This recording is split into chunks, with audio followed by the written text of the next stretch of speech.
FTX에서 뱅크런이 일어났다. 일단 FTX가 뭘 하는 곳이 그것부터 궁금하시죠? 예, 이것은요 가상화폐, 암호화폐 거래소입니다. 세계 2위 암호화폐 거래소예요. 예, 그런데 이 암호화폐 거래소에서 아주 큰 문제가 발생을 한 겁니다. 쉽게 말하면 유동성 위기가 터진 거예요. 유동성 위기가.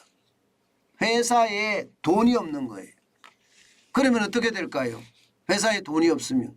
아니 거래소에 돈이 없으면 거래소에 많은 사람들이 코인을 맡겨놓고 또 투자 예탁금도 맡겨놓고 이렇잖아요. 거래소에다가. 그런데 거래소에 돈이 없으면 거래소가 어떻게 될까요? 난리가 나겠죠. 실질적으로 말입니다. 이 FTX라는 세계적인 가상화폐 거래소에서 뱅크런이 일어났습니다. 뱅크런이라는 건 돈을 빼는 거예요. 돈을 빼는 거. 얼마나 뱅크런이 일어났느냐 여러분. 63억 달러를 빼갔답니다. 63억 달러. 일반적으로 여러분 아무리 큰 기업이라고 하더라도 뱅크런이 일어나서 63억 달러가 빠져나가면 이거 버텨낼 수 있을까요? 버텨내기 힘듭니다. 그러니까 FTX는요 결국 말입니다. 1위 가상화폐 거래소가 바이낸스입니다. 바이낸스한테다가 살려달라고 이제 신호를 보낸 거죠. 왜? 신호를 안 보낼 수가 없으니까. 살려달라는 신호는 뭐예요? FTX를 인수해달라 그런 얘기죠. 실제로 말입니다. 여러분. 시장에 그런 일이 벌어졌습니다. 7일 사이에 FTX 토큰 하락률이 여러분 84%까지 폭락했습니다. 84%. 7일 사이에. 엄청나게 떨어졌죠. 그러면 뱅크런이 일어나는 건 어쩌면 당연하지 않겠습니까? 문제는 FTX 토큰만 떨어진 게 아니에요. 가상화폐 시장 모두에 그야말로 폭락을 불러왔습니다. 여러분 보세요. 얼마나 많이 떨어졌는지 말입니다. 당장 말입니다. 7일 사이에 84%가 떨어진 것도 있지만 도지코인 같은 경우도 40%가 떨어졌습니다. 솔라나 코인도 35%가 떨어졌고요. 우리가 알트코인 중에 대장주라고 이야기하는 이더리움도 19%가 떨어졌습니다. 이 암호화폐 시장의 대장주가 비트코인인데 비트코인도 12%가 떨어졌습니다. 진짜 굉장히 많이 떨어졌죠. 진짜 장난 아니다 이렇게 이야기할 만큼 코인의 대폭락이 일어났습니다. 실제 말입니다. 코인 전체 시장에서도요. 이게 10% 이상 대폭락하는 최악의 어떤 상황을 맞았습니다. 9일 자체를요. 11월 9일을 검은 월요일이라고 이야기할 정도로 검은 화요일이라고 이야기하는 거예요. 검은 화요일이라고 이야기할 정도로 지금 대폭락이 일어난 거죠. 실제 말입니다. 암호화폐 시가총액이 11월 6일까지만 하더라도 1조 600억 달러였습니다. 그런데 이게 1조 달러가 깨져서 9일 현재는 9천억 달러로 떨어졌습니다. 그러니까 시장에 완전히 요동을 친 거죠. 요동을 친 겁니다.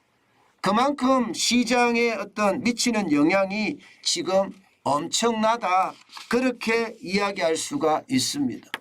여기에다가 여러분 비트코인은 어떻게 됐을까요? 비트코인은 당연히 더 떨어집니다. 여러분 보시는 것처럼 비트코인이 9일 3시 030입니다. 030와 00시 사이에 25,403달러까지 올라가던 것이 6시에는요. 17,063달러까지 완전히 폭락했어요. 그러다가 좀 전에 제가 보니까요. 16,768.7달러까지 떨어졌습니다.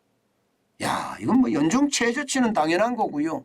비트코인 자체가 완전히 폭락한다. 이런 얘기가 지금 나올 수밖에 없는 게 현실이죠.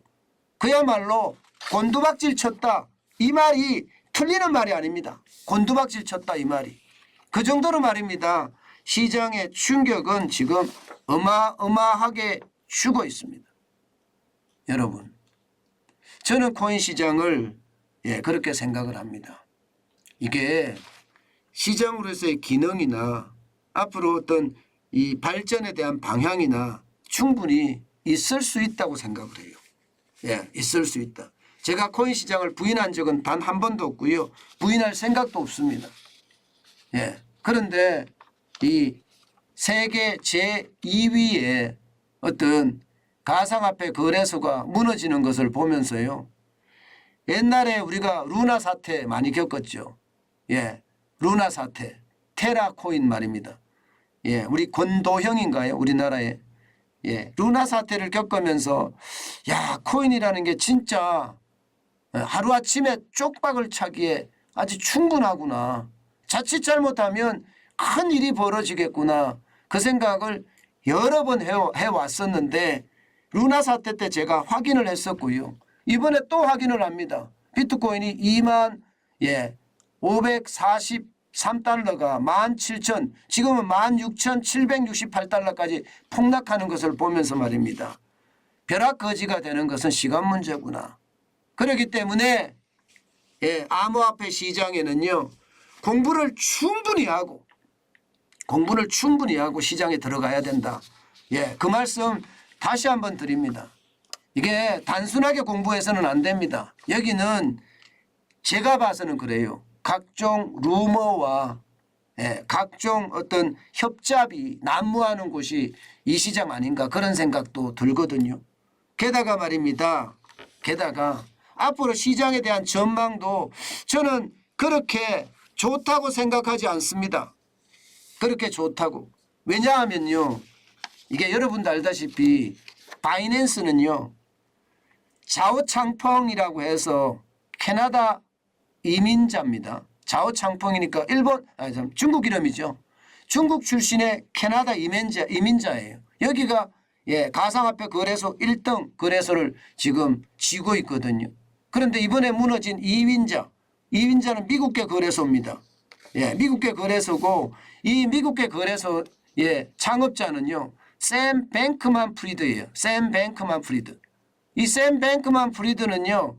일반적으로 주식시장에서 있다가 이 창업을 한 당사자거든요. 쉽게 말하면 중국계 어떤 거래소와 미국계 거래소가 붙었는데 어떻게 됐다? 미국계 거래소가 깨졌다. 중국계 거래소가 승리했다. 이런 등식이 성립을 합니다. 이게 안 한다고 이야기를 하지만 많이 안 한다고 이야기하지만 충분히 미국계와 중국계의 등식이 반드시 여기에서 성립이 됩니다. 그렇게 되면 앞으로 시장에 대한 불안감은 저는 더 커질 거라고 생각해요. 더 커질 거라고. 때문에 여러분 이게 중국계 어떤 거래소 바이낸스가 이게 1등을 달려가고 있는 것 여기에 대한 어떤 제재나 규제나 뭐 이런 것들도 충분히 나올 수 있다고 보거든요. 그렇기 때문에 여러분 투자는 진짜 조심하세요. 진짜 조심하세요. 그렇지 않으면 시장에서요 진짜 벼락 거지가 되는 것 저는 시간 문제라고 생각을 합니다. 그렇기 때문에 고민하고 하셔야 된다는 거. 특히 말입니다. 정관전 TV를 보시는 진짜 많은 분들 코인 투자는요. 절대적으로 조심해야 됩니다. 이거는 돌다리를 쇠망치 오한마로 때려서 깨보고 가는 것은 아니에요. 여기는요. 그냥 미사일로 폭격해보고 가야 돼요. 그 정도로 위험합니다. 다시 말해서 미사일을 피할 수도 있어요. 미사일이 위험하잖아요. 미사일이 폭격하면 다 죽습니다. 그런데 피할 수는 있어요. 그 피하는 방법이 뭐라고요? 공부하는 거예요. 암호화폐 시장에 대해서 내가 전체 시장을 쫙 읽어낼 때 시장을 봐야지 어줍지 않게 시장에 잘못 들어갔다가는요 폐가 망신할 수도 있다는 것 여러분 반드시 기억해야 됩니다. 시장을 무시할 필요는 없는데 시장에 대해서 극도로 조심할 필요는 있다. 이 말씀 다시 한번 드립니다.